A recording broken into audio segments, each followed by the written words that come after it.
आला हज़रत इमाम अहले सुन्नत मदीने गए, दिल में तमन्ना क्या थी कि प्यारे आका अलैहिस्सलाम का जागती आंखों से दीदार करना। ख्वाब में दीदार कर चुके थे, तमन्ना ये की कि अब जागती आंखों से दीदार करना है। रोज़ा रसूल पर हाजिर हुए और सारी रात सलातो सलाम पढ़ते रहे, दुरूद पढ़ते रहे, अर्ज करते रहे। याद रखिएगा, आशिकों को आजमाया जाता है, हाँ, उनकी तड़प बढ़ाई जाती है। आला हजरत सारी रात तड़पते रहे।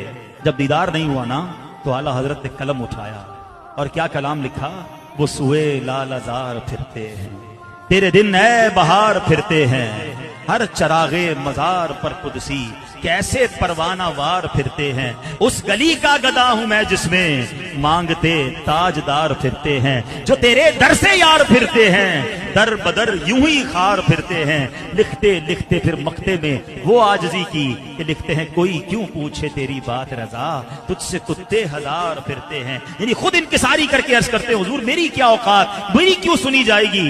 और फिर क्या करम हुआ कि अल्लाह के हबीब अलैहिस्सलाम ने आला हजरत को सर की आंखों से, जागती आंखों से दीदार अता फरमा दिया।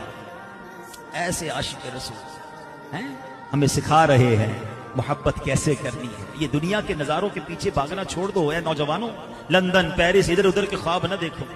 आला हज़रत कहते हैं ना, दिल है वो दिल जो तेरी याद से मामूर, सर है वो सर जो तेरे कदमों पे कुर्बान गया, जानो दिल होशो खिरत सब तो मदीने पहुंचे, तुम नहीं चलते रजा, सारा तो सामान गया। अल्लाह करे दिलो